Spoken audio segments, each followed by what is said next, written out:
Welcome to the Great Indian Points and Miles Show. We're introducing today Qatar Airways Privilege Club. How do you meet Virat Kohli through points and miles? Everybody and their uncle is curious to know. India wants to know. Qatar Airways is the partner of the Royal Challengers Bangalore, and I think this experience comes out every summer. The experience was actually Virat, Faf and Maxi, not just Virat. You can travel on a business class flight n number of times, but you don't get to meet a living legend in his prime. What makes Qatar Airways special for you? The way they maintain their hard product and what they brought to the soft product, right? I mean, their planes are fantastically maintained. You feel as if you entered somewhere who wants to give you an experience. A lot of airlines can't do this really well. Qatar does it really, really well. And honestly, the first business class I ever flew was Qatar. That actually spoiled my business class experience for every other flight that had to come, because the benchmark was set so high. I mean, you never feel that anywhere else. For me, I think one thing that has stood out, three of them, right? Emirates, Singapore Airlines, I think Qatar, all of them have a great experience even in the economy cabin. Bangalore, Hong Kong, Hyderabad, Hong Kong, Chennai, Hong Kong, you'll be able to get it on Qatar at about 13,000. Very low taxes. Great redemptions. Malaysian Airlines is a partner on the same thing. Sri Lankan Airlines is directly bookable through Qatar and you often get good rates. There is no way you'll get a bad ratio than 1:1 in the ecosystem now, because everywhere there is a 1:1 partner in every ecosystem. Think about what you want to transfer. If you're moving from HDFC directly to Qatar, if you have 100,000 miles, you'll get 50,000. But if you were to move them to Finnair, those 100,000 actually become 100,000, and from then Finnair, instantly they'll come to Qatar. Qatar getting added and the overall Avios ecosystem becoming far more stronger has been one of the highlights of the past few years. So a lot of times when the award seats are not available, they have another set of award seats that are available at 2x. But it's still attractive when you compare it to the revenue rate.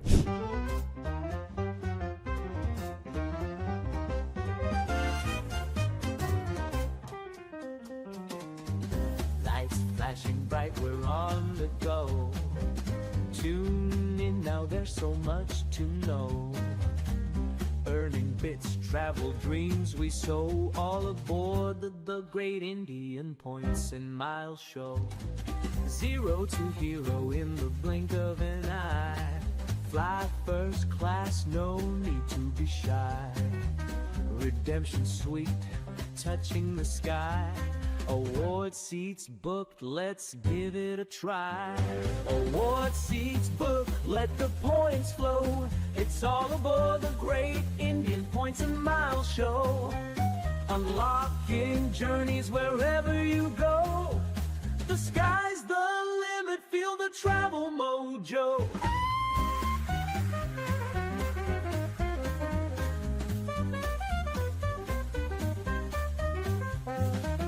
Hello, points fanatics and travel hackers.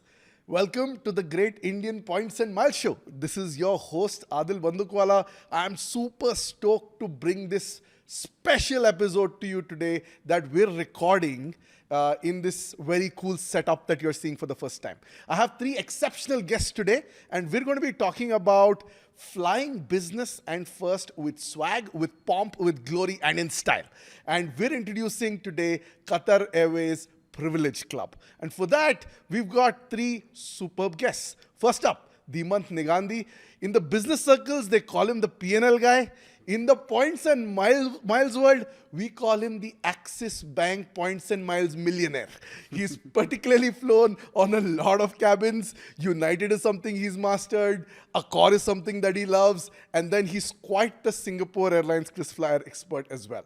Next up is Ameya Karve. He's a staff software engineer at Uber. Ameya's love affair has been with Air India for domestic redemptions and with Aeroplan for some epic India Bangalore SFO redemptions. And he does that typically for business, but he does that on Aeroplan. So his affairs largely have been with Air India and Aeroplan, but of late, Ameya has been exploring a lot with Asia Miles. That's one program that he's really excited about. By the way, Ameya and Dhimant, like you know, are co-founders of the Great Indian Points and Miles Show. You've seen them in the earlier episodes. I'm really stoked to talk to them today about Qatar Airways Privilege Club.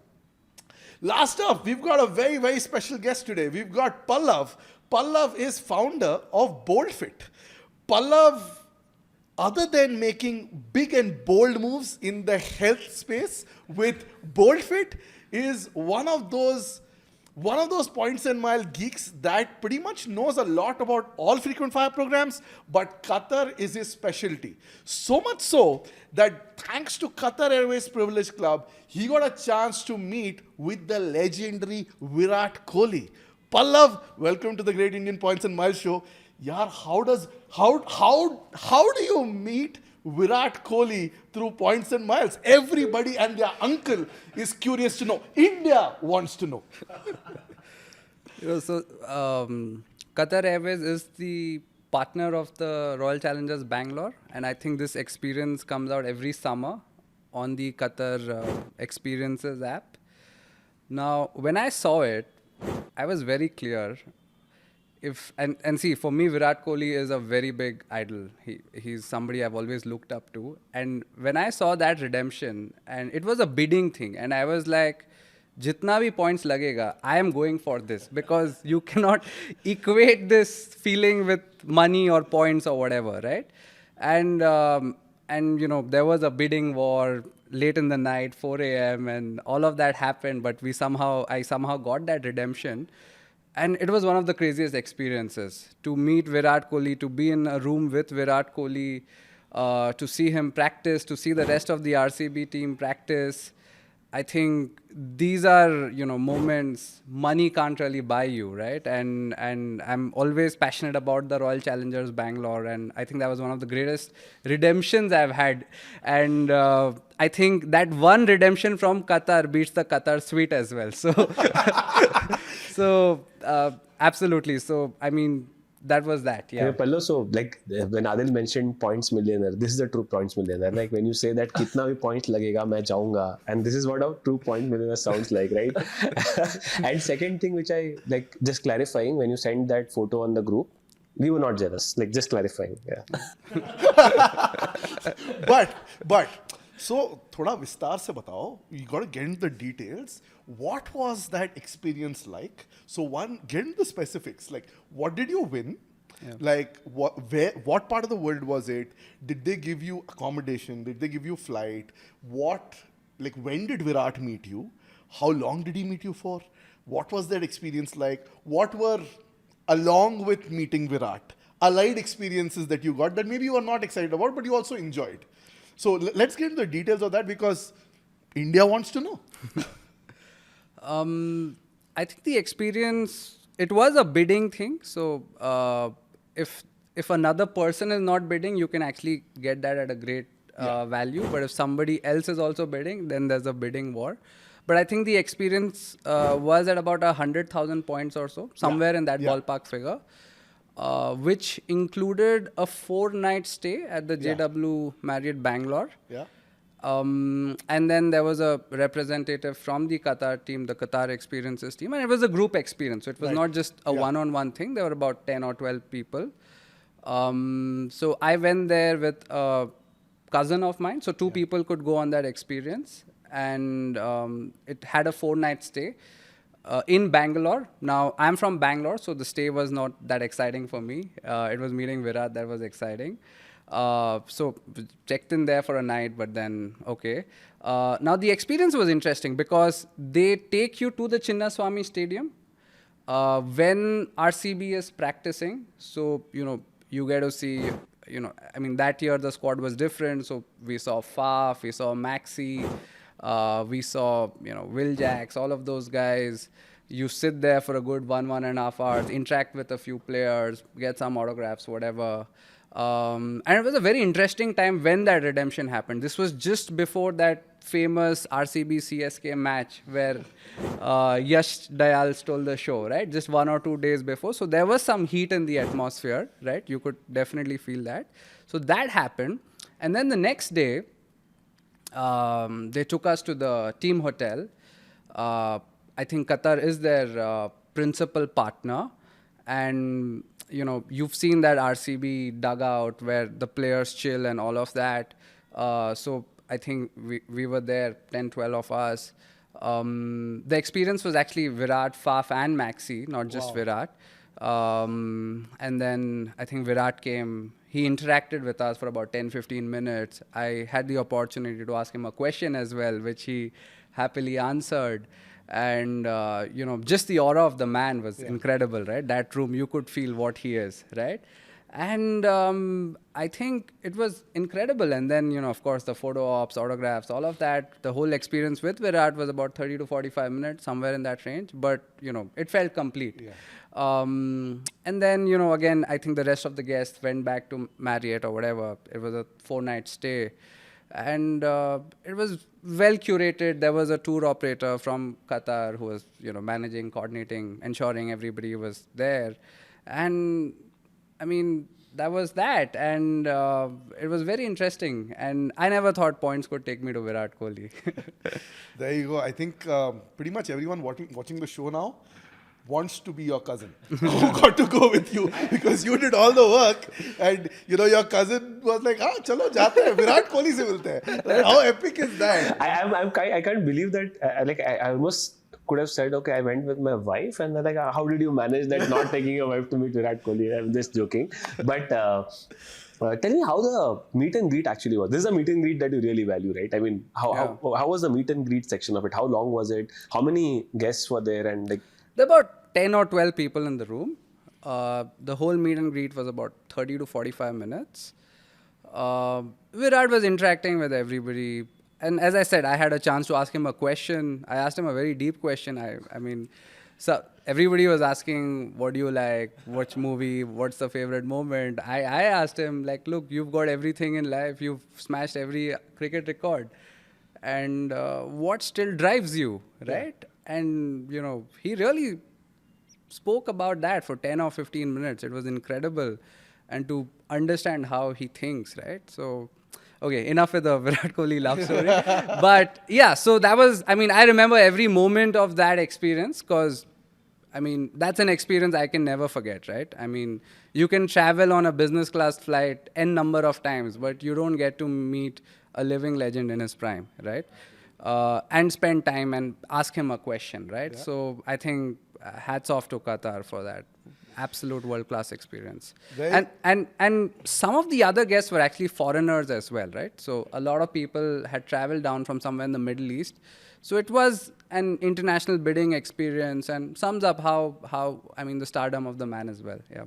I think there you go. Lesson being, if you think you've scored that 65K one-way Qsuite experience to Europe from India and you arrived in life, थोड़ा आगे भी देखो 35 के और खर्चा कर देते हैं 100K में there was Virat Kohli waiting for you. So look out for these opportunities. The IPL is just going to be around the corner. You never know. So keep your miles stash handy. You never know where you could potentially transfer and which legend you could potentially meet. With that, let's dive in. Dhimant, शुरू करते हैं यार.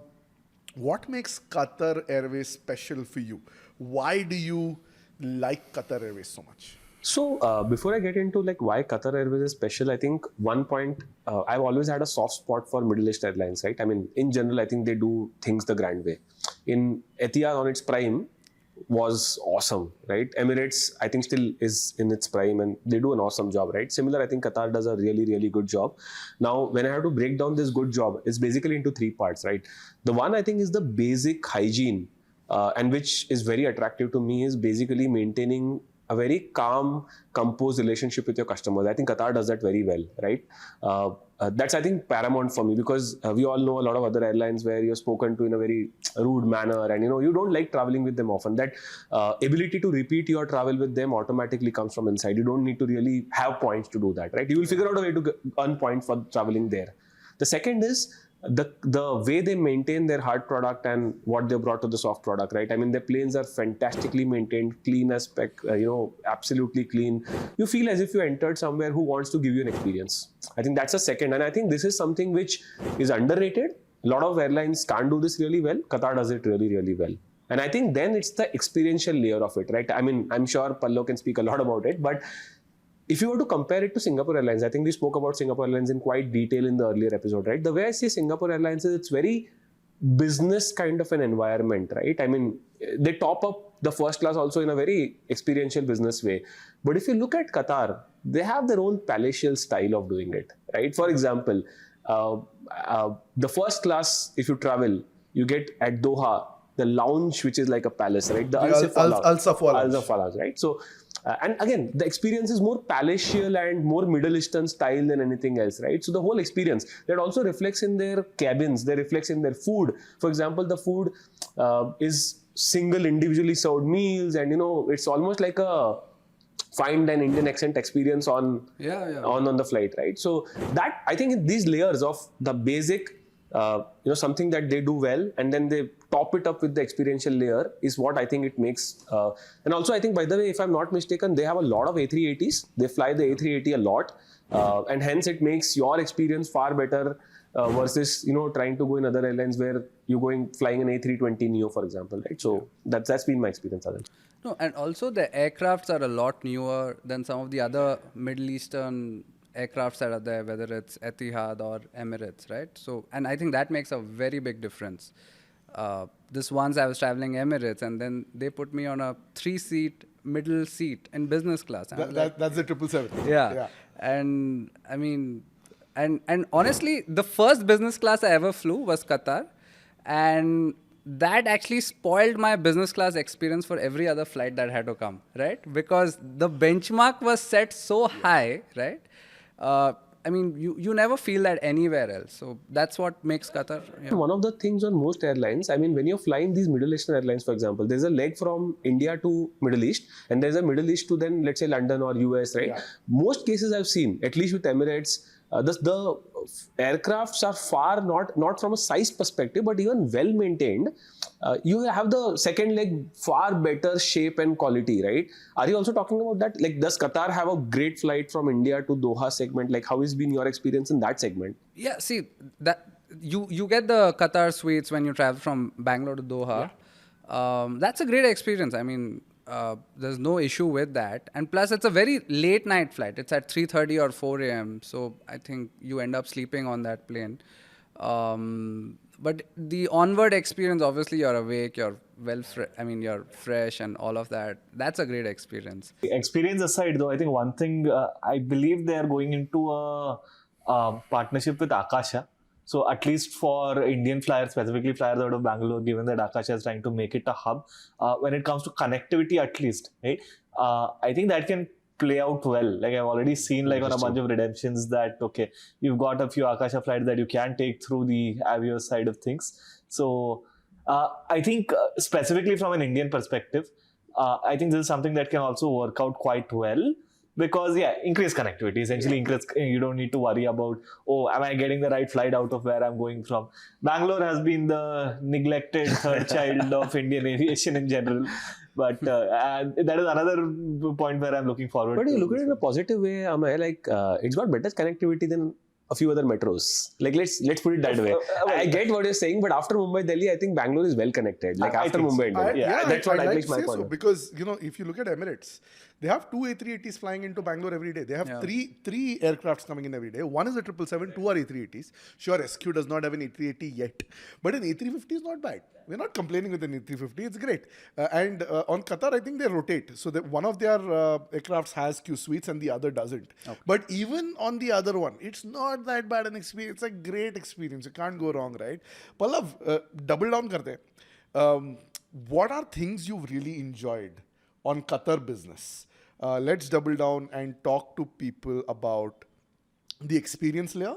Like, from the time you get into the airport, like, let's talk through check-in, let's talk through priority boarding, let's talk through onboard welcome, what the F&B experience is like, deboarding, and then, getting home. Yeah, look, the check-in is fairly smooth, right? I mean, business class check-in, I think with most aircraft is fairly smooth. Qatar was seamless. And I think we had that Axis meet and greet. So you go through the immigration. I mean, the security also really quick. Correct. And then you have the lounge access, whether you're in a domestic airport or when you're, transiting through Doha.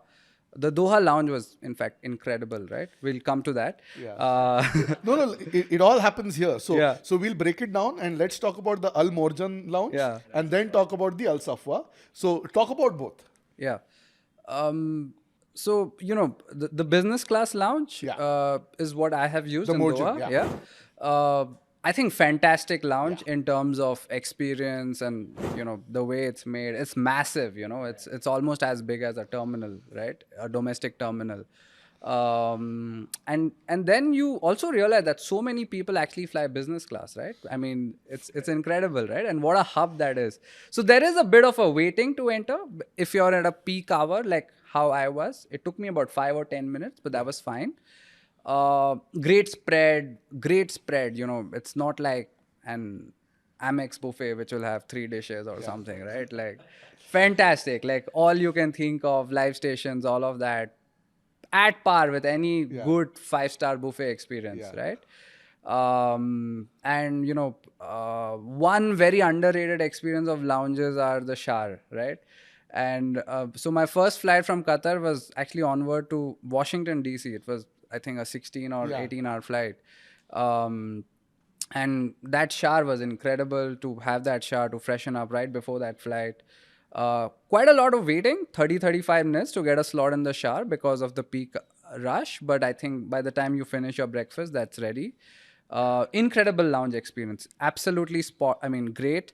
I think no complaints. One of the best lounges in the world. One lounge that is very similar to that was the Air France lounge in Paris, the first class lounge. But this was incredible, and it's an experience by itself, right? And then on the flight, right? So when you board the flight, of course, they'll give you that champagne or welcome drink, whatever. What makes Qatar truly special is the dine on demand. Yes. I mean, it's fabulous. Dine on demand and whatever you want to eat, right? Because when you're on a long flight, so I have flown US even on, say, a United or something, right? I mean, it's you can't compare. It's like, sure, you've got a business class seat, but the experience is as good as economy, right? Like the food portion, the food variety, and also the way they serve it, right?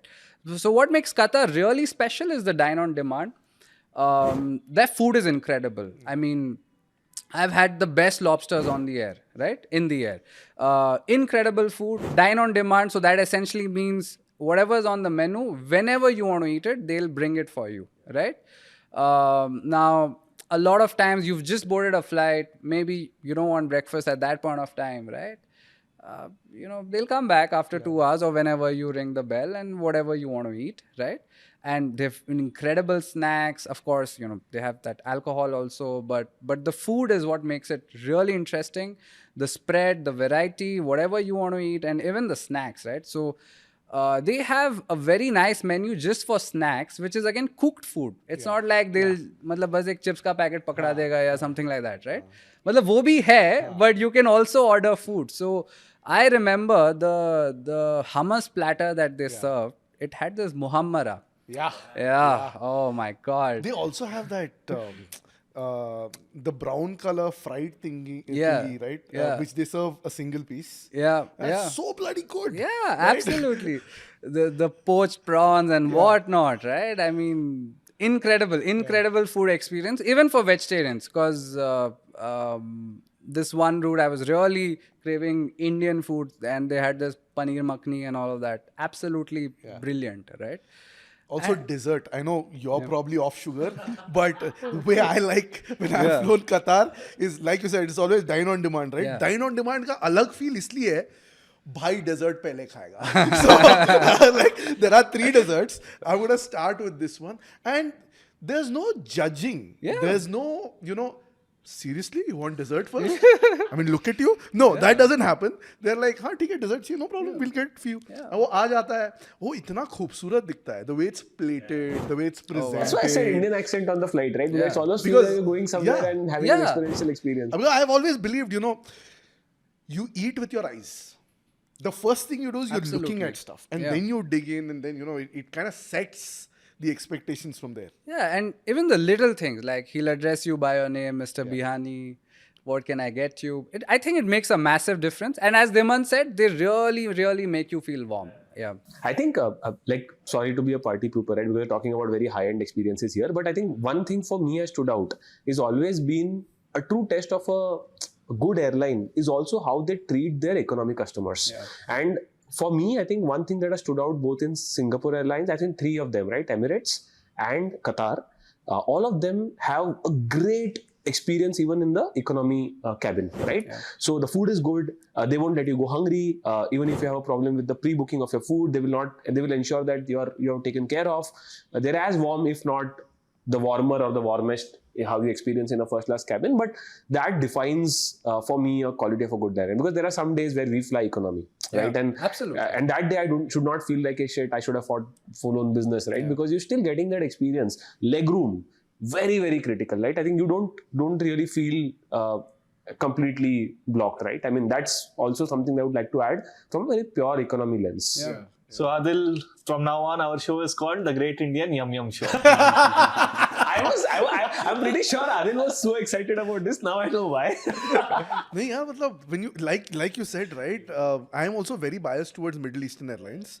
Of course, I have a special place in my heart for SQ, but Middle Eastern Airlines, that's what they treat you really well, and the food is majestic. Yeah, but at one point of time, I genuinely felt Etihad would take the cake, because before they ran into financial trouble and they had a partnership with Jet Airways. It was such a wonderful partnership. There was no better way to use your jet miles than to fly business on Etihad.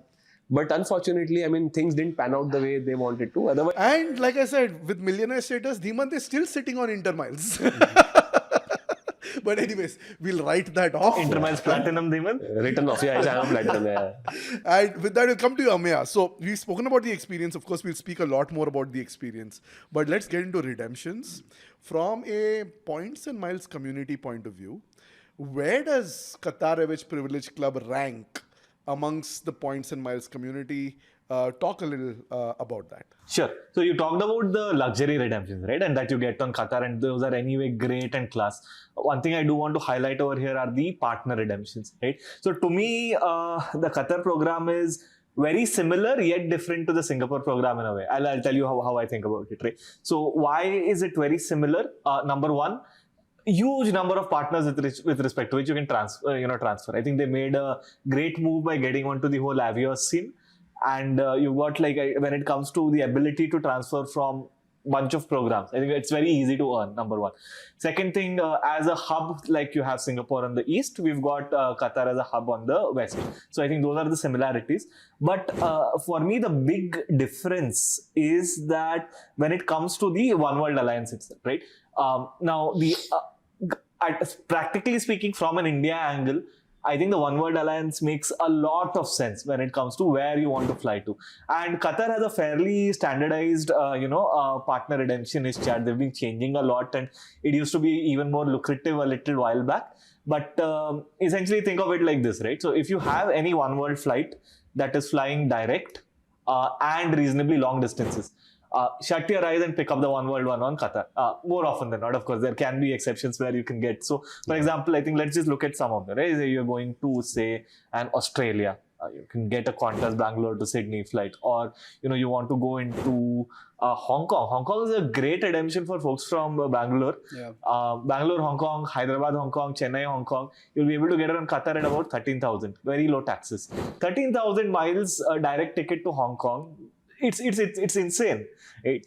Also a few other things, right? I think so destinations nearby. So you want to go into say Malaysia, Kuala Lumpur. Great redemptions. Malaysian Airlines is a partner on the same thing. Sri Lanka is right here just across. There is so many nice opportunities to go in there. Sri Lankan Airlines is directly bookable through Qatar, and you often get good rates. Taxes can be a little high once in a while, especially on the return leg from, say, Colombo or something. But that is great. The next set of things that I can talk about is that getting into Europe, not so much, because I think typically you're going to have to shell out a little extra with respect to taxes. You're going to have a stopover in one of the Middle Eastern airports, and that sort of adds up.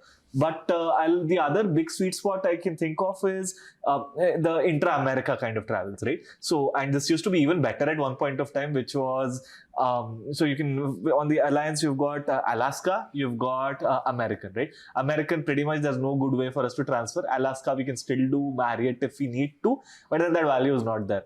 But you can book any of these using Qatar. you will more often than not get it at great rates when compared to revenue. These are things that I've done with Alaska a number of times in the past. So the sweet spot is typically for your really short flights, right? So something like, I don't know, under like 1,000 kilometers or so. They've got like award charts for different things. But for example, I've been able to do things like, say, San Francisco to Seattle and gotten great deals for it. And it was even better. Like, I think right now, if you want to do something like that, it's like 9,500 miles on economy, maybe 20,000 on business. It's a short flight, so business doesn't make much sense. But in the past, I remember having done it for like 6,000 or something like that. And 6,000 for that kind of a route is insane. They changed a bunch of things only, I think it was in October or something.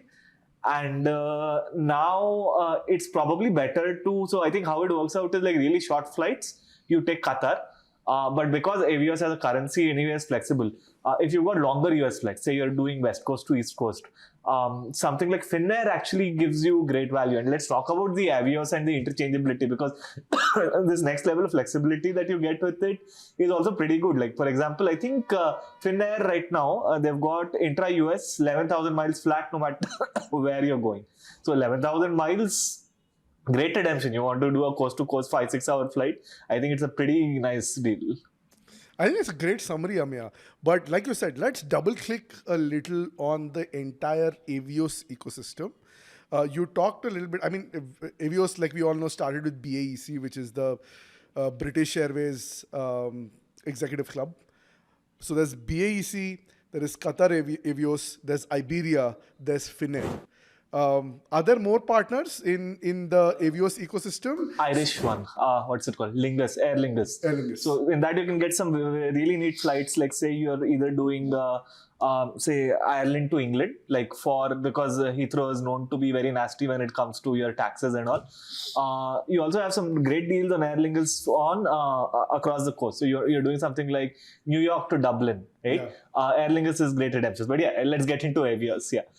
So, Dhimant, let's get into Avios. Start with your thoughts, define the program, say who it's great for, and then where you're looking to potentially use it in the near future, if at all. Sure. I think one thing before we go into the Avios ecosystem I want to talk about is the Qatar being kind of a flag bearer for One World in general. Like, I mean, they've been doing a great job on the routes and the transfer opportunities, etc. Right? Just like we were talking about Singapore Airlines for the Star Alliance holding the flag, I think Qatar does a very pretty good job. Right now, Qatar getting added and the overall Avios ecosystem becoming far more stronger has been one of the highlights of the past few years. Right? So let me first start from a points transfer perspective. Right?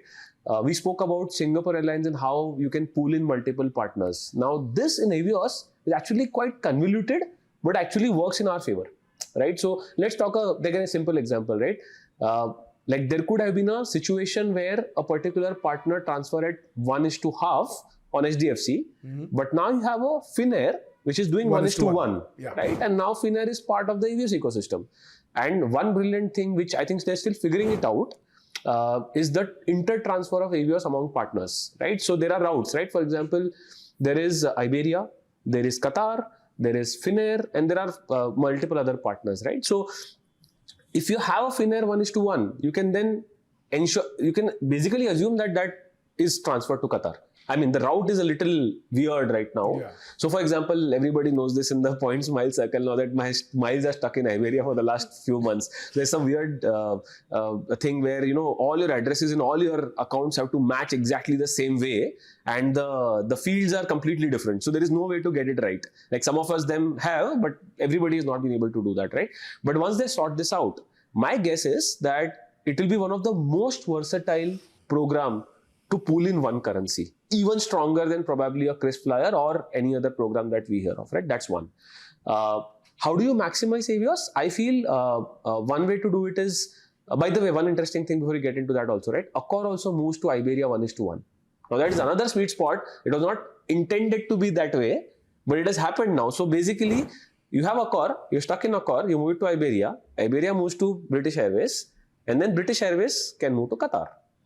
Right? So you're basically everything is 1:1 from all ecosystems. Right? Axis say you move to Accor or you move from let's say HDFC to Accor some time back and you still have it stuck. So hence it also makes Accor far more versatile as a program now because of this interchange, right? How long does it take the entire? Yeah. So absolutely instant.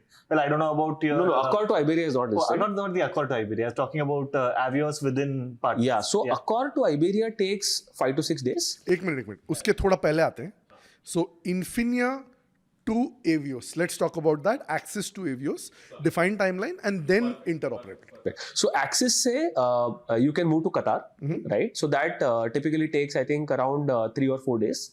I think they have some weird changing timeline. I don't think it's a fixed timeline. My suggestion would be to plan for 72 hours at least, right? From HDFC to Finnair is instant, if I'm not mistaken. Yeah, so that's instant. And JAL, which is also a part of One World, and you can also book Qatar flights, etc. But it's not on Avios, right? So we'll not talk about it. Which other program is Avios? British Airways. British Airways is also, I think, 3-4 days. And so talk now come to, so you moved from, now bring in the Iberia angle. Accor, I think, to Iberia is around 5 to 6 days. Yeah. It's very weird. So you will feel nervous because when you move, there is no acknowledgement that you get. Yeah. It just gets debited from your Accor and it doesn't appear in Iberia. And there is no acknowledgement, nothing, right? So after 5 days, suddenly they'll appear in Iberia. One thing which most people don't know, which I was also not aware about, is it is a cooling period of 90 days. Correct. So if your account is active for 90 days, only please transfer to Iberia. Otherwise, your miles are going to be stuck in Iberia. For 90 days. 90 days. Right. 91st day, you now become eligible to transfer out Avios. Got it. Eligible. And then that transfer is instant? That transfer is instant. That's what Ameya was saying. So once you're in the Avios ecosystem, anywhere to anywhere is instant. So again, the thing to call out here is largely everything has to go through British, right? Yeah. So you do Fin to British to Qatar, or Iberia to British to whichever it's Finnair or whatever, right? So British is the central thing. You also need to do a few shenanigans with respect to VPNs and whatnot to get it working. But I think talking on this point, right? Like, and the other thing that we sort of missed out is when we are transferring HDFC points, make sure transfer only to Finnair. Don't transfer to Qatar because the transfer ratio is in half. Exactly. No, so that's what I was saying. There is no way you will get a bad ratio than 1:1 in the ecosystem now, because everywhere there is a 1:1 partner in every ecosystem. Right now, the problem, and sorry, I'm coming back to that problem, right? So once you become eligible for Avios transfer, there is a very complicated leg where all of your accounts should have the same address, the same name, the same phone number, and all of them have separate fields. That's the number one problem. So first, make sure all your accounts which are connected to Avios have the same credentials, right? The second problem is that once you do that, there is also a complicated browser problem, right? Which means that certain browsers don't support the right transfer, right? And the third is you also have a problem. I mean, Iberia moving out versus British Airways moving in have a different experience. So if your transfer fails out from Iberia moving out, go to British Airways and choose I want to move from Iberia, and you will make it happen. So there are some complicated legs. Google it out. It's very simple. It's available. I think many blogs have written about it. But net, I think you will be able to move everything to one place as you want. There are very little restrictions, by the way. Right, in terms of how much you can transfer. I think there's a very generous limit. There is a limit, but it's very generous. I think 10 lakh or something, there's a limit to it.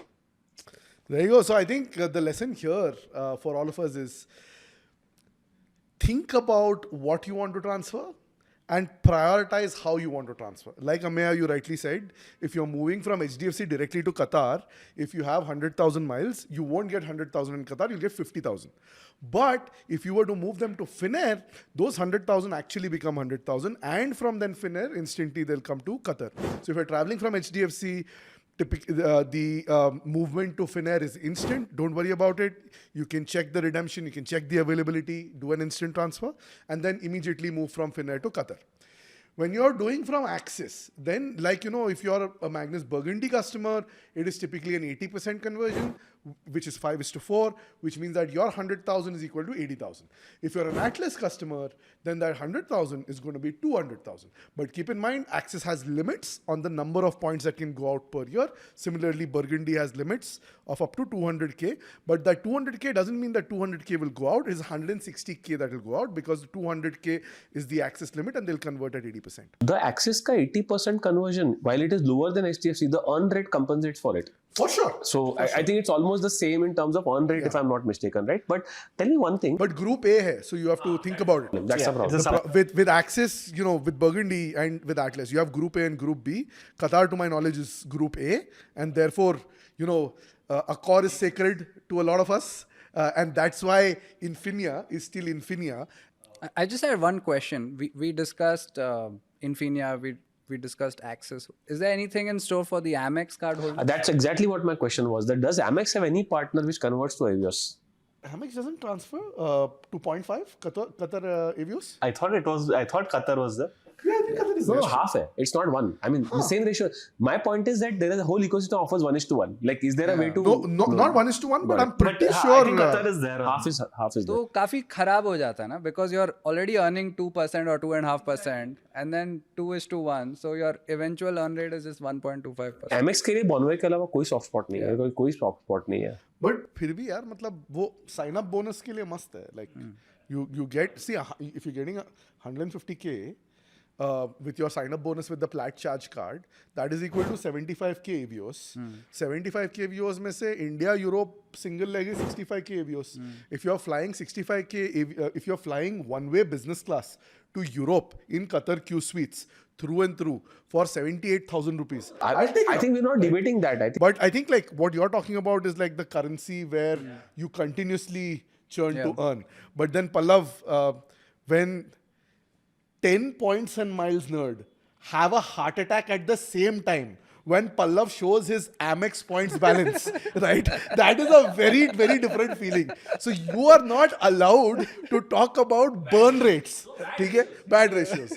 Because Pallav is, वो हमारे मुसलमान में बोलते हैं, Mashallah is a word, which is when you are blessed with abundance. So you don't have to worry about it for life. अब तो और भी No, एक चीज I wanted to highlight because we started with an experiential thing with Virat Kohli, right? Yeah. One thing which I want to also talk about is almost all programs have something similar on that lines, right?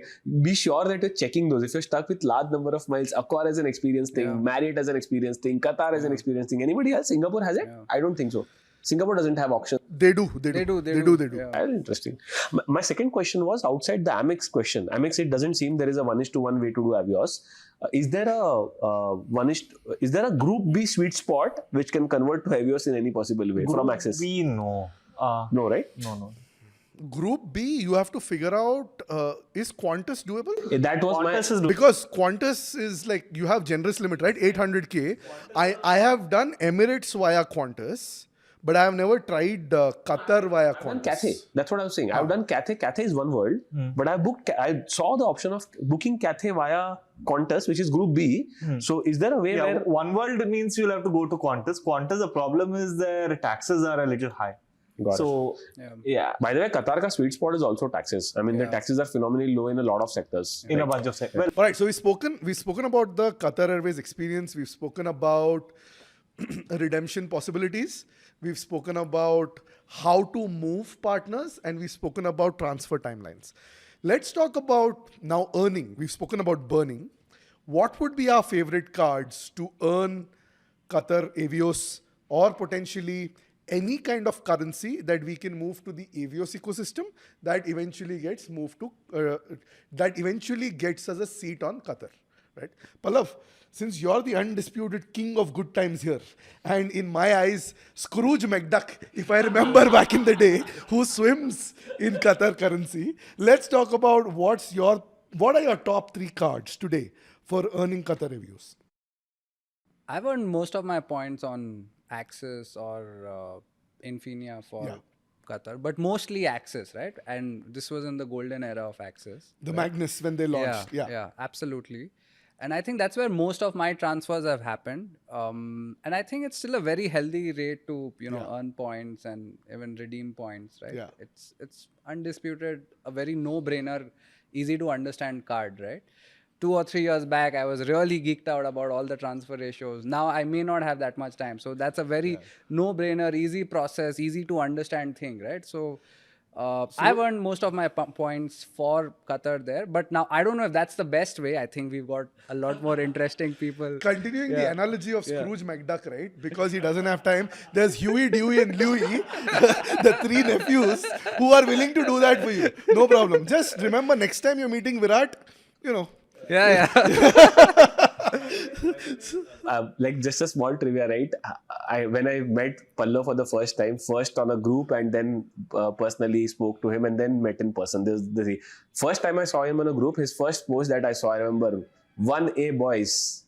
He posted that on the group. I was like, okay, I know, I need to meet this guy. Who is this guy? So he was flying on a business class cabin. I think it was Vistara or something. I don't know. 1A is a very special feeling. Exactly. It doesn't matter which airline. Exactly. Whenever you're booking, you need, I don't know what it is, but 1A just feels special. Yeah. You want to sit on your boarding pass. It just feels Exactly. good. Yeah. You feel good when you're blocking that seat. And you don't get a high out of 1F. Or 1D. It's the same thing. But 1A. It feels like the first rank of your school, no? When you get the first rank in your school. Probably even better. See, first rankers were never cool. First rankers were like, yeah, I don't know. They were probably not nerds either, but I don't know. You never got the feeling that first ranker was cool. 1A is wickedly cool. Yeah. On that terms, the second time I spoke to him, I remember we bonded over two things. We bonded over reserve card. Because you spoke about Magnus, I think you earned a lot of points via reserve also. Yeah, I meant the entire Axis gambit. But it was not, I think we bonded mostly over reserve because reserve was a superb card. 15%. It's insane. Superb, 15% on international superb. spend. It's crazy. I mean, I have earned more points on reserve than Magnus Burgandy, the earlier ones also, because I came late to the Magnus 25,000 points stream. And the third time we bonded was over Accor, like because we have a deep liking for Accor as a program, both of us. I think we have maximized a lot. We spoke about it. So coming back to your original question, right? I mean, for him, I think it's always been about like maximizing experiences over trying to. So, Pallav, summarizing, top cards for Pallav for earning and burning points. The Axis ecosystem, which is going to be the Magnus Burgandy, used to be the reserve. And in HDFC, it's Infinia. But then you also continue to hold the Amex ecosystem cards, and a lot of your stash comes from there as well. Ameya, let's come to you. What would be your top cards for Avios recommendations for 2025? Sure. So HDFC this side for sure, like going through Finnair is one set of things. So diners, Infinia, all of that can work. Sorry, I have a question on the HDFC thing. I just recollected because a lot of people seeing this podcast and also probably otherwise also have regalia. What is the transfer ratio for regalia? It's a little, I believe it's 0.5? half. Yeah, half of what you get. So Sorry. I think, yeah. Got it. The other one that is very nice and niche sort of is HSBC Premier. HSBC Premier you can transfer directly into British, and then through the interconversion you can move it into the Avios ecosystem. Amex always there. I think a lot of these answers are similar to what you do with something like a Singapore Airlines, right? Amex you can do it, but opportunity cost, right? So Amex I may not necessarily do it, but if I do need to top up or something, I think Amex can be a great option. Aside from this, I think one thing that also stands out in all of this is this one. The co-branded card that you have from IndusInd, right? And I think it's a fantastic offering. So we can talk about that card in a little bit of detail, right? So number one, it's got a high joining fee. It's like a 40,000 plus GST.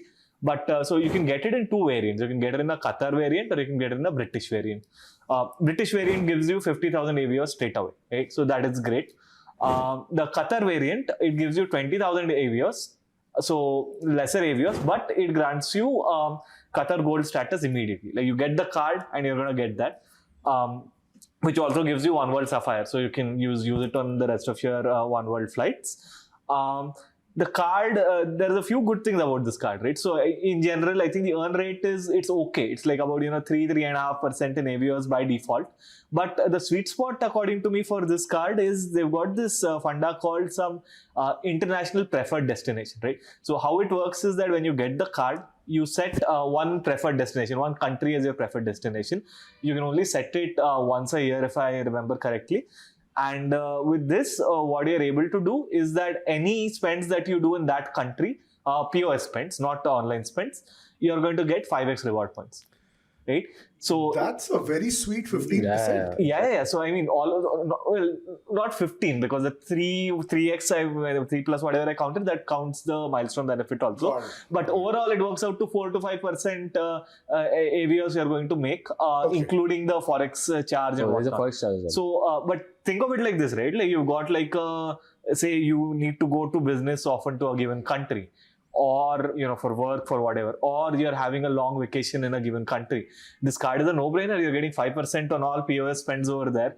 Plus, you're getting things like Qatar Gold. You're getting a stash of Avios. So you have the ability to buy Avios. You potentially get the Qatar Gold depending on whether you take the BA or the Qatar variant.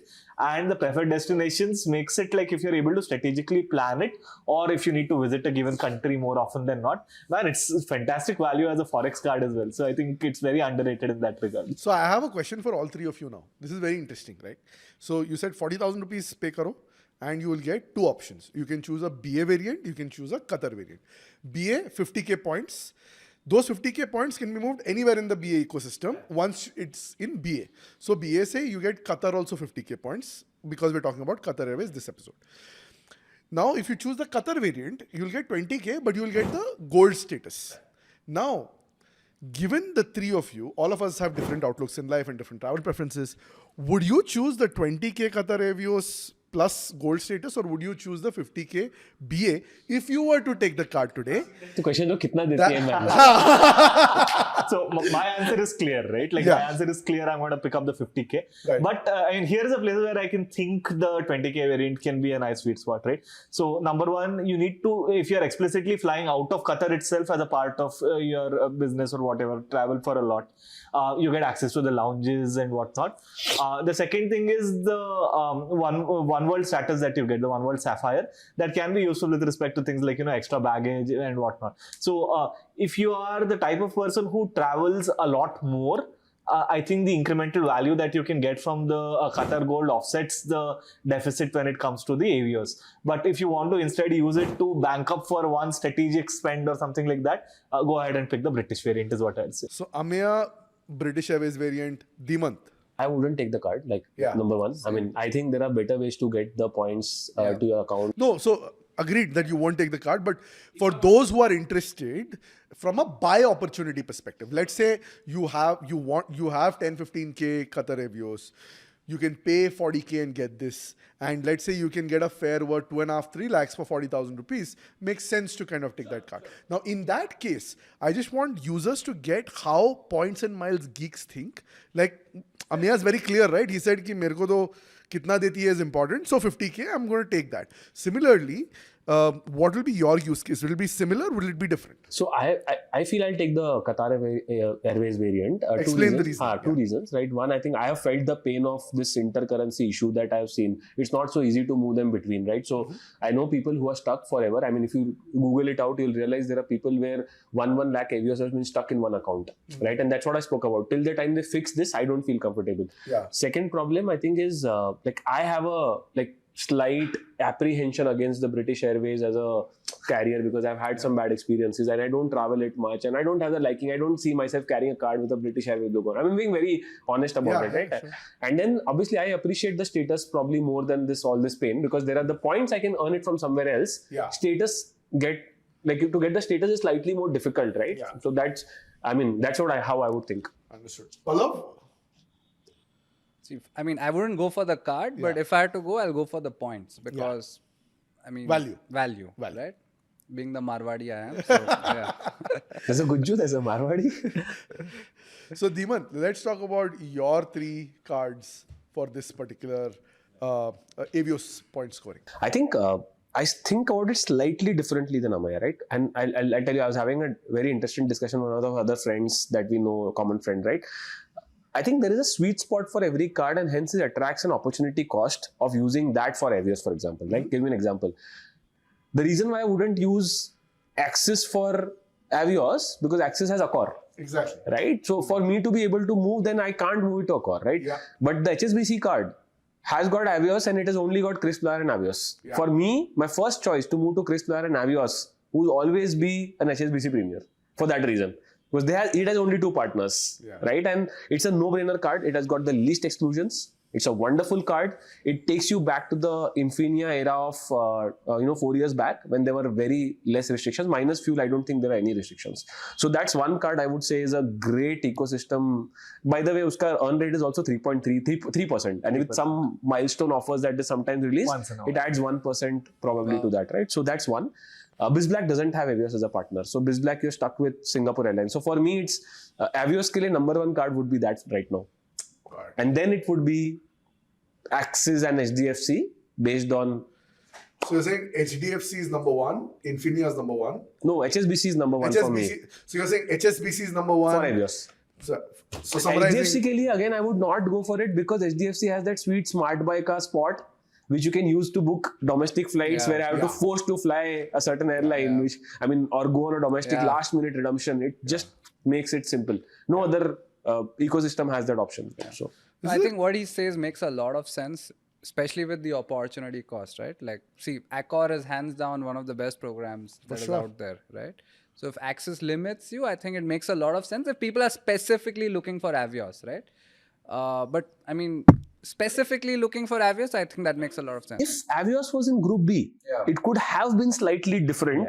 Being in Group A makes it almost like next to impossible for me to move there and generate value with Avios. But on this point, right? So I'll call out one thing. So essentially, forget Axis. But for the rest of the things, you essentially have, I think, two big options. One is to go Singapore Airlines route.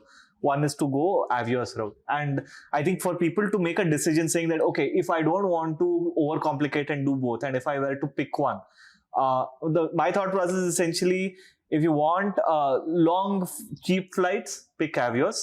If you are more with respect to get that business class experience, pick KrisFlyer. Do you think you'd agree with that? I would agree with that. But my question, I think what I was trying to answer was, which is the most efficient card to get Avios? Right? I mean, if I'm getting 3% flat Avios on HSBC, I would prefer that versus trying to get, let's say, X% from Axis, even though the earn rate is low. That's what I meant. I mean, Axis, I absolutely agree. It's like, So this is the P&L persona of Dhimant coming out, right? He knows his numbers really, really well. My very, very clear thinking.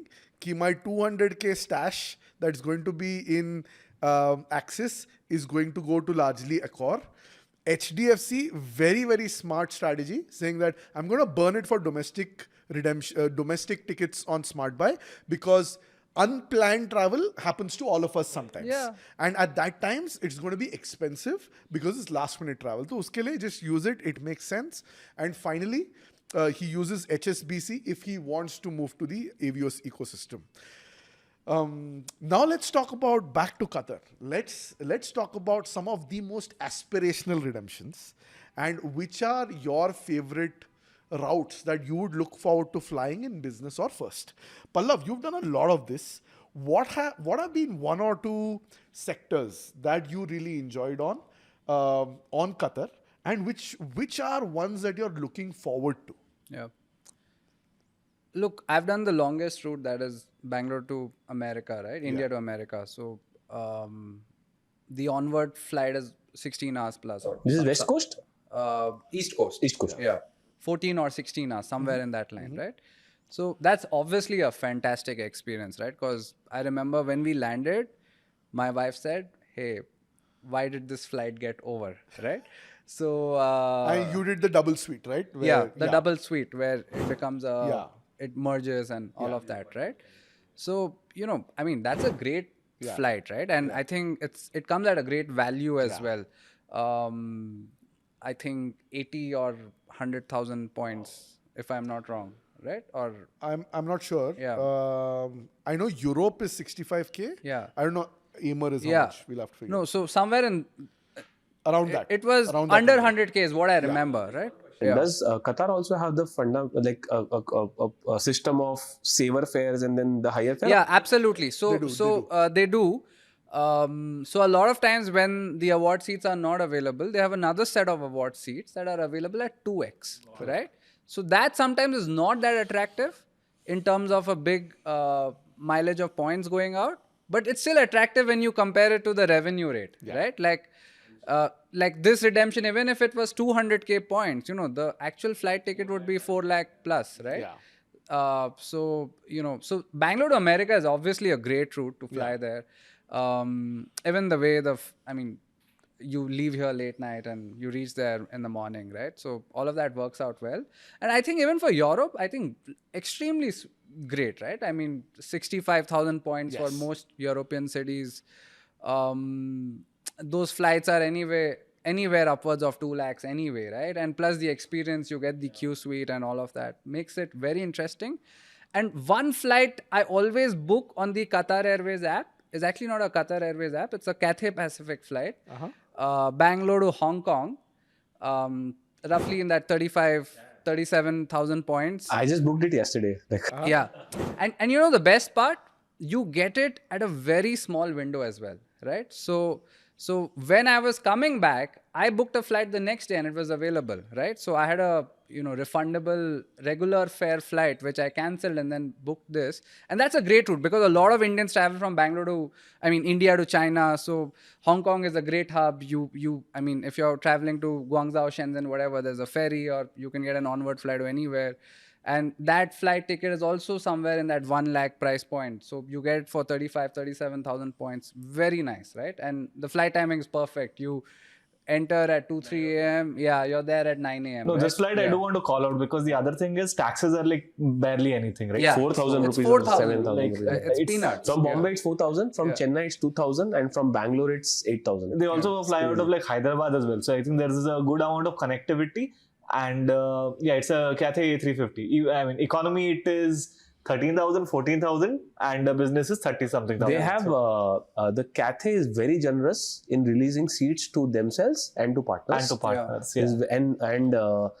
I don't know the exact specifics, but I have a feeling that they have a different algorithm to release seats. For example, they don't have a hard code number of seats in Cathay that they release. What they do is, based on the occupancy rates of Cathay, they know that this flight is going to be going empty, otherwise even in revenue, they'll not let that happen. They'll move it to rewards. Yeah. And which I think is very unique to that airline. And that's why you end up getting a last minute deal. In fact, I've heard that if you don't find it yesterday, they release it sometimes today.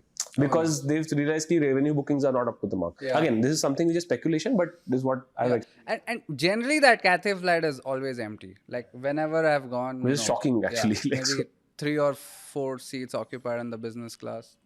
That's now again, like if you really deep dive into it, the Europe flights are about 65,000 points. If you actually go to Japan Airlines, you can get that same flight for around 40,000 points. 85k return. Yeah, 85k return. Yeah. That's crazy good, right? And taxes component just about 12k. Yeah. If you get it in the promo, it would be probably even lower. Yeah. Oh yeah, like right now, the promo that they just finished running, that was insane. Like you were getting one-way business class to Japan for 28k. But that promo doesn't apply to Qatar Airways. I'm not sure. I didn't check. No, it doesn't. It doesn't. It's only No, but still, think about it, right? Europe return 85k in business class JAL crazy. is incredible. But in one word, so if you want to contrast taxes are higher. JAL versus, say, Qatar, right? No. Short flights, typically JAL is better, shorter distances. But as the distances grow longer, Qatar just takes the cake, man. The rates are insane. So taxes, how much is the taxes on the 85k flight? It's lower than what is on 12,000. Qatar. Yeah. Oh, it's lower than Qatar, is it? Yeah. On JAL, it's 12,000 is what I last Interesting. saw. Interesting. Yeah. All right, cool. So we've spoken about redemptions. Ameya, I want to come to you. What tools are available that we can use to find Qatar availability? One is obviously people can log into the Qatar Airways Privilege Club, either on the desktop or on the mobile app, and they can check. But other than this tool, are there other tools that you've used to find availability, maybe set up alerts? So Qatar is a little painful in some of these regards, right? So let's talk about it. So Qatar flights themselves, you go to the Qatar website app and, I think the awards on the Qatar Airways flights themselves are fine. But partner awards can be very, very misleading. So typically here is what I would. So first of all, Seats.aero doesn't show anything with respect to the Qatar and Brits and whatnot, right? So what you need to do to typically check if a flight is available, I think you should do a combination of British Airways and American Airlines. I think both of these work pretty well when it comes to at least figuring out that, okay, is there an award seat available? More often than not, you will get cheaper rates on Qatar than British anyway.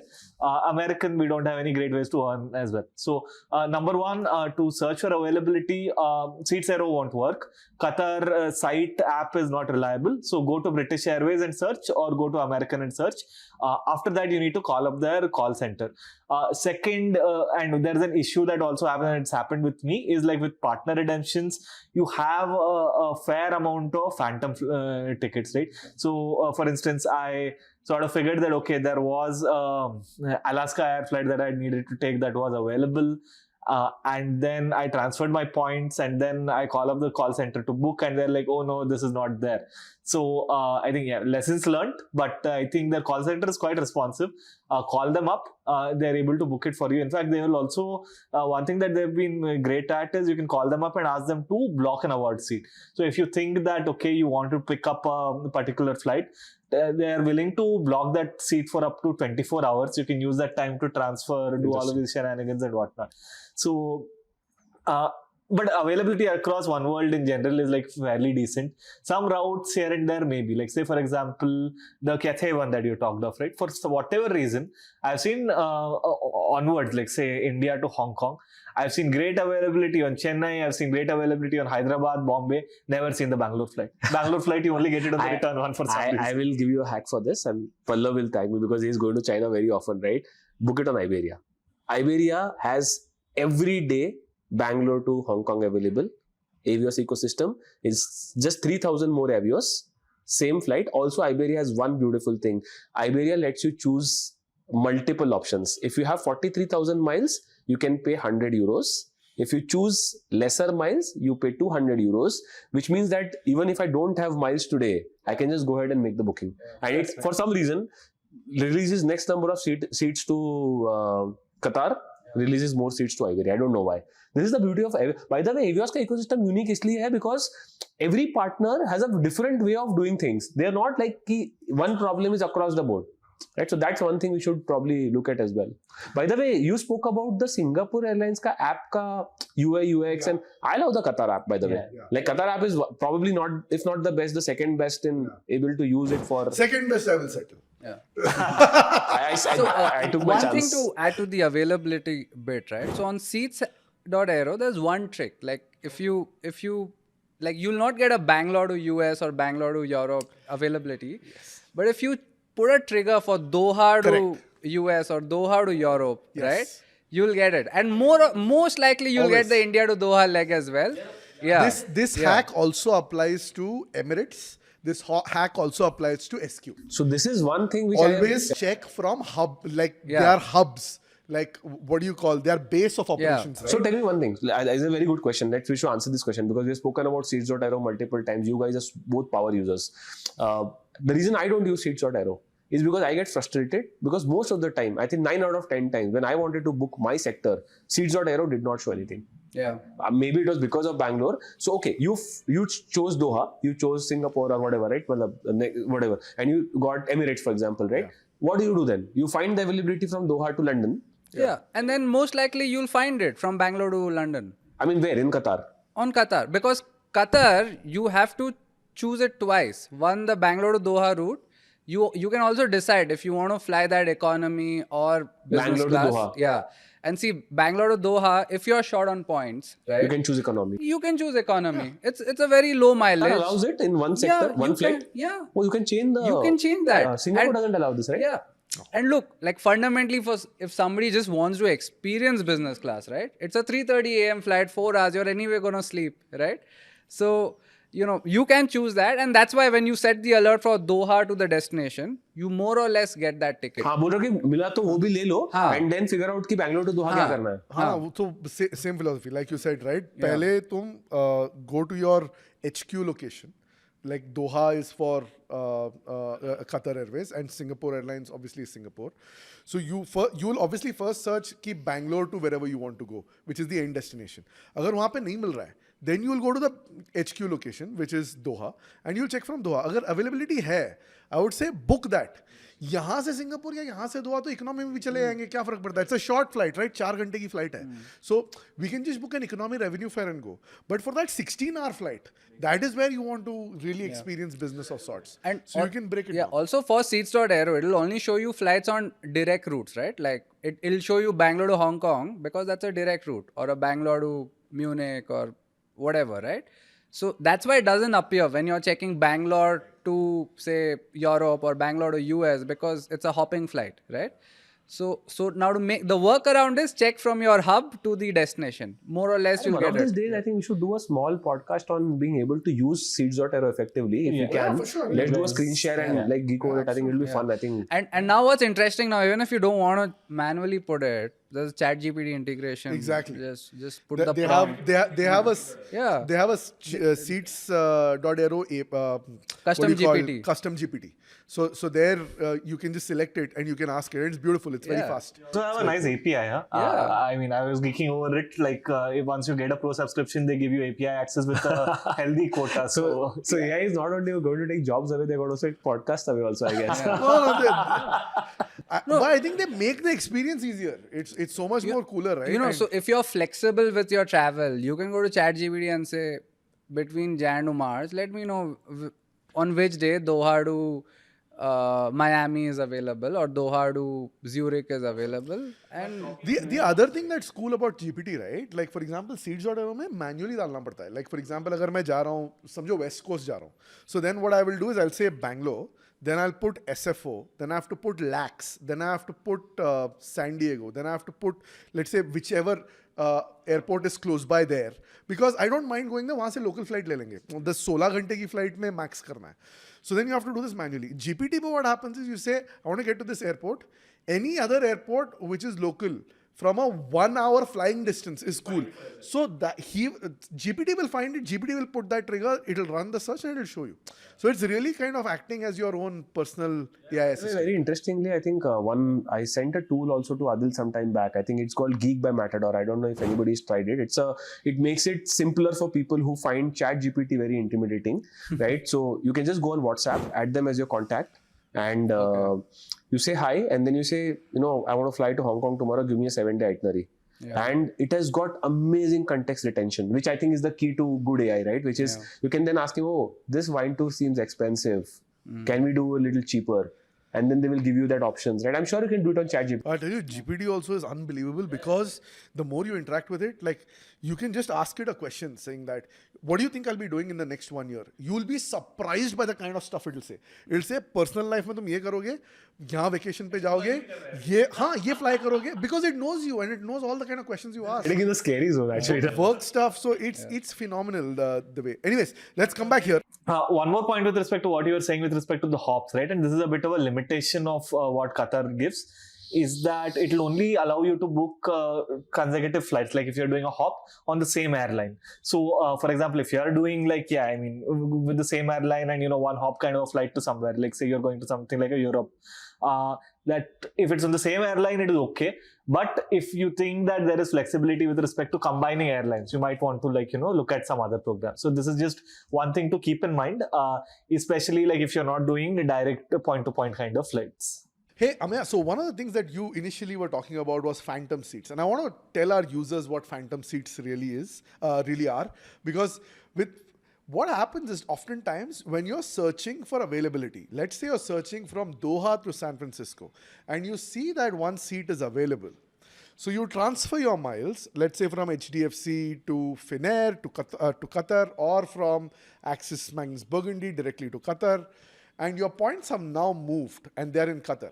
But when you try and click on that flight and you go and say book, it says error, no seat available.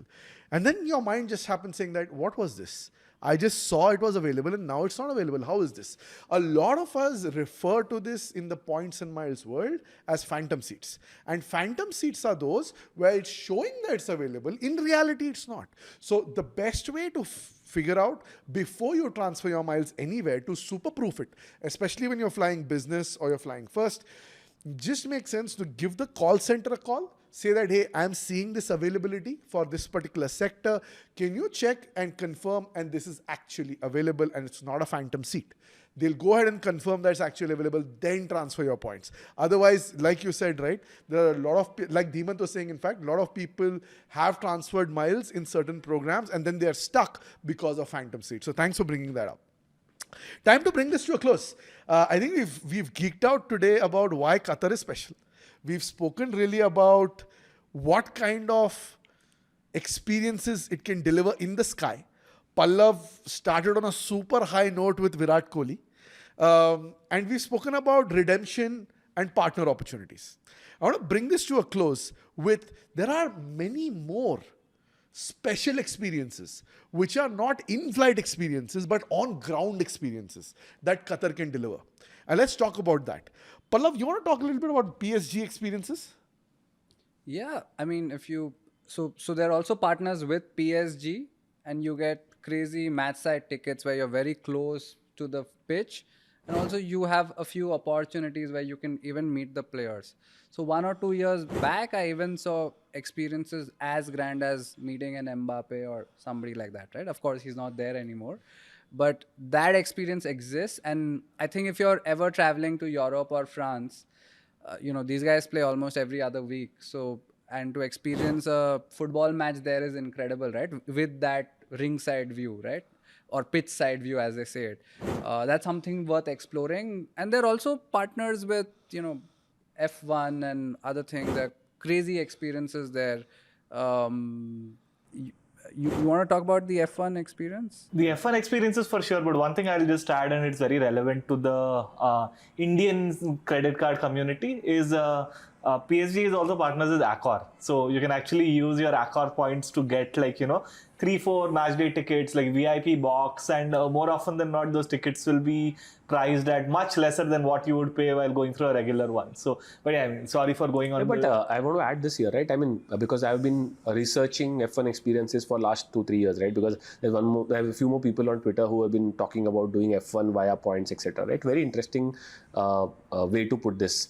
If you want to do basic experiences where you want to go and experience a match, a race, in a semi-luxury way, I think Accor is a great option. Yeah. But if you want to do something which is slightly up the ladder, which is meet and greets or the paddock walk, like which is inspirational and once in a lifetime maybe, right? Yeah. You won't want to do it again and again, right? I don't think Accor is the right program for that. Well, right? maybe not for F1, but for a PSG, Yeah, because exactly. they're chief sponsors, Accor, you will get the good one. Exactly. Yeah. But again, I think the Marriott and Qatar and some of these players do it better is what I feel. Yeah. They have this knack of luxury. They are partnered with the right agencies who know how to treat customers in that sense, right? For example, obviously Accor also has great partnership with, for example, the Coldplay concert that people did. They were very happy. I did that. Yeah, I very did happy, that. right? Yeah. But again, I don't think that the luxury speaks to a level where, they can do a paddock walk that efficiently. Is what I feel. Again, could be wrong, but... So the Coldplay experience was crazy. I mean, we had a private suite in that Accor stadium, very close to the stage. And I saw, a lot of tweets on how Indian concerts were badly organized, no space to move and all of that. And there in the middle of the concert, the butler is coming and giving you a glass of champagne, right? So that was one of the craziest experiences I've done. Accor and Qatar, perfect. Yeah. Adil, one thing on the Qatar pieces, Qatar is actually sponsors for more than one race, not only the Doha race. Yeah. So they're also sponsor of some other races, right? So which means that you can actually look at their webpage and app. They have got this fantastic way of booking flight plus hotel plus the F1 ticket and then add on to a meet and greet experience to their customers. I think from that lens, it could be like a good opportunity to try out. Right. So I think this has been a fun experience. Let's bring this home. What we've discussed today is the fantastic Safwa and Al Morjan Lounge of Qatar Airways. We've talked about the Qatar Airways Privilege Club as a frequent flyer program, the Qatar Avios currency, and the larger Avios ecosystem, and the incredible amount of both on-ground and on-flight experiences that come to life with Qatar Airways Privilege Club and the Avios Ecosystem. So with that, big thanks Pallav, Ameya and Dhimant for joining us. For those of you who tuned into the podcast, thank you for your time.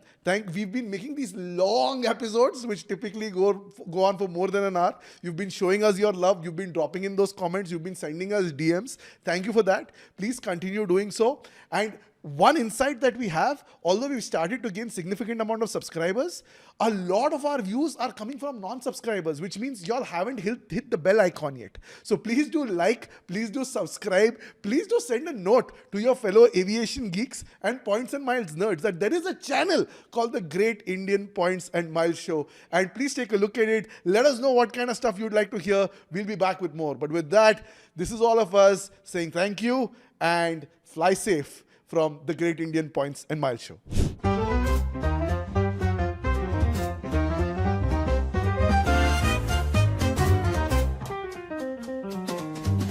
Lights flashing bright, we're on the go. Tune in now, there's so much to know. Earning bits, travel dreams we sow. All aboard the Great Indian Points and Miles Show. Zero to hero in the blink of an eye. Fly first class, no need to be shy. Redemption suite, touching the sky. Award seats booked, let's give it a try. Award seats booked, let the points flow. It's all aboard the Great Indian Points and Miles Show. Unlocking journeys wherever you go. The sky's the limit, feel the travel mojo.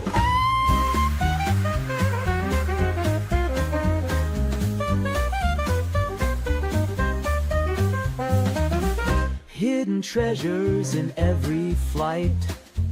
Nights in places that feel so right. From deserts to the city lights. Get set, steal those dazzling sights. Miles stack up each passing day. Rewards come back in a million ways. In this game you want to play the Great Indian Adventure, yay! Award seats booked, let the points flow. It's all aboard the Great Indian Points and Miles Show. Unlocking journeys wherever you go. The sky's the limit, feel the travel mojo.